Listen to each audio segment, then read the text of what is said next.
చూస్ country delight, live better. ఇప్పుడే country delight యాప్ని download చేసుకోండి.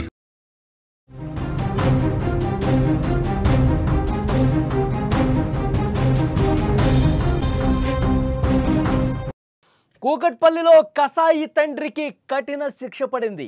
వాడు కసాయి తండ్రి కాదు, ఎంత దుర్మార్గమైనటువంటి తండ్రో ఈ స్టోరీ చూస్తే మీకు అర్థమవుతుంది.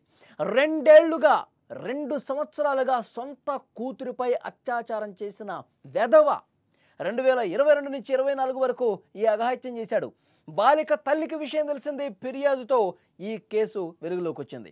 పోక్సో చట్టం కింద నిందితుడికి జీవిత ఖైదు పడింది.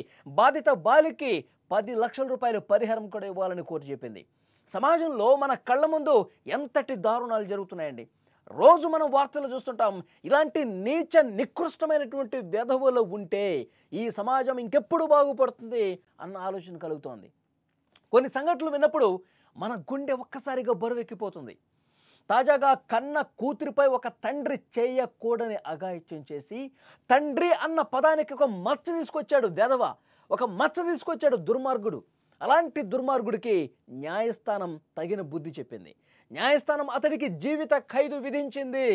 మానవత్వం సిగ్గుపడేలా, సభ్య సమాజం తలదించుకునేలా చేసిన ఈ నరరూప రాక్షసుడికి న్యాయస్థానం సరైన న్యాయమే చేసింది.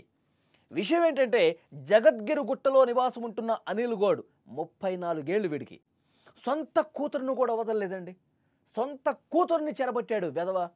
పసికూన లాంటి తన 13 ఏళ్ల కూతురిపై దారుణాన్ని కొడగొట్టాడు.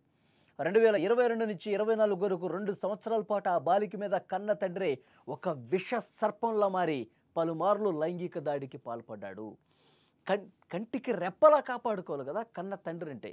కంటికి రెప్పలా కాపాడుకొని ఆమెకి ఏ కష్టం వచ్చినా నేనున్నా బిడ్డ అంటూ ఆయన అలా చూసుకోవాలి, అపురూపంగా చూసుకోవాలి.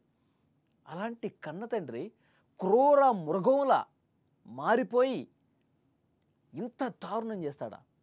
ఆ పసిపాప ఎంత బాధకు గురై ఉంటుంది, ఆ పసిపాప ఎంత కుమిలిపోయి ఉంటుంది. 13 సంవత్సరాల పాప. ఈ అఘాయిత్యం గురించి ఎవరికైనా చెబితే చంపేస్తానంటూ చాలాసార్లు బెదిరించాడంట ఆ కామాంధుడు. కన్న తండ్రి ఈ విధంగా చేసి, కన్న తండ్రి ఈ విధంగా చంపేస్తానని బెదిరిస్తుంటే ఏడవటం తప్ప, ఒక గదిలో మూలను కూర్చొని ఏడవటం తప్ప ఏమీ చేయలేకపోయింది ఆ చిట్టి తల్లి. చివరికి ఒకరోజు తల్లికి విషయం తెలిసిపోయింది. షాక్ అయిపోయింది. వెంటనే ఒక్క నిమిషం కూడా లేట్ చేయకుండా డైరెక్ట్గా పోలీస్ స్టేషన్కి వెళ్ళి ఆ వెధవ మీద, ఆ పనికిమాలిన వెధవ మీద కేసు పెట్టింది. భర్త తర్వాత చిన్న పాపని, కన్న కూతుర్ని కన్న తండ్రి ఈ విధంగా చేస్తే ఆ తల్లి గుండె పగిలినంత పని అయిపోయింది.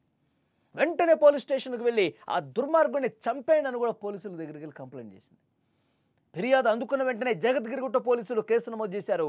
ఈ కేసును అప్పటి SHO ఉన్నటువంటి క్రాంతి కుమార్ ఒక ఛాలెంజ్గా తీసుకున్నాడు. పోలీసులు కూడా ఎంత సీరియస్గా పనిచేశారు చూడండి. నిందితుడు అనిల్ గౌడ్ను అరెస్ట్ చేశారు. వెంటనే జ్యుడిషియల్ కస్టడీకి తీసుకెళ్లారు. దర్యాప్తులో పోలీసులు, పబ్లిక్ ప్రాసిక్యూటర్ సంతోష్ కుమారి బలమైన సాక్ష్యాలు సేకరించడానికి పోలీసులు నిజంగా చాలా కష్టపడ్డారు. వారికి వ్యతిరేకంగా ఆధారాలు సంపాదించడానికి చాలా కష్టపడ్డారు. ప్రతి ఒక్క ఆధారాన్ని జాగ్రత్తగా పరిశీలించారు. బాధితురాలు స్టేట్మెంట్ తీసుకున్నారు. ఇతర సాక్ష్యాలను కూడా కోర్టు ముందు ప్రవేశపెట్టారు. వాడెంత దుర్మార్గంగా చేశాడో, వాడి అన్యాయాన్ని, వాడు చేసినటువంటి ఈ దుర్మార్గమైనటువంటి పనులకు సంబంధించిన ఆధారాలని కోర్టు ముందు పెట్టారు. మేడ్చల్ మల్కాజ్గిరి జిల్లా కూకట్పల్లిలోని ఫాస్ట్ ట్రాక్ ప్రత్యేక కోర్టు న్యాయమూర్తి శ్రీమతి ఎన్ అమరావతి ఈ కేసును విచారించారు. విచారణ పూర్తయిన తర్వాత ఈ దుర్మార్గుడికి చాలా అంటే చాలా కఠినమైనటువంటి శిక్షలు వేశారు. పోక్సో చట్టం 2012లోని section 5 sub clause 1 MN read with 6 కింద జీవిత ఖైదుతో పాటు 50,000 రూపాయల జరిమానా విధించారు. అలాగే section 9 sub clause 1 MN read with 10 కింద 7 సంవత్సరాల కఠినమైనటువంటి జైలు శిక్షతో పాటు 10,000 జరిమానా. ఇంకొకటి ఈ అనిల్ గౌడ్కి ఇంకొక శిక్ష ఏంటంటే సెక్షన్ 506 IPC కింద 7 సంవత్సరాల కఠిన జైలు శిక్షతో పాటు 10,000 జరిమానా. మొత్తం ఈ జైలు శిక్షలు, ఈ 3 జైలు శిక్షలు వేశారు. ఇవి వేయడంతో పాటు బాధితురాలు 10 లక్షల రూపాయల పరిహారం అందే విధంగా చూడాలని కలెక్టర్కు ఆదేశాలు కూడా న్యాయమూర్తి ఆదేశాలు జారీ చేశారు. ఈ తీర్పుతో బాధితురాలికి న్యాయం జరిగిందని లాయర్ రామకృష్ణారావు తెలిపారు. ఒక్కసారి లాయర్ మాటలు కూడా ఇప్పుడు మనం విందాం. స్పెషల్ కోర్ట్ పోక్సో కోర్టు వారు లైంగిక దాడికి అత్యాచారానికి గురైనటువంటి ఒక మైనర్ అమ్మాయికి సంబంధించిన తల్లి పెట్టిన కేసు ట్రయల్ జరిగి ఈ రోజున శిక్ష విధించబడడం జరిగింది. 3 సెక్షన్స్లో ప్రకారంగా జైలు శిక్ష విధించినారు. 506 బెదిరింపుల కేసులో 10 సంవత్సరాలు, 7 సంవత్సరాలు, 10,000 రూపాయల ఫైను మరియు అట్లాగే జీవితకాల జైలు శిక్ష విధించినారు. ఇంకో సెక్షన్స్లో 7 years వరకు శిక్ష విధించినారు.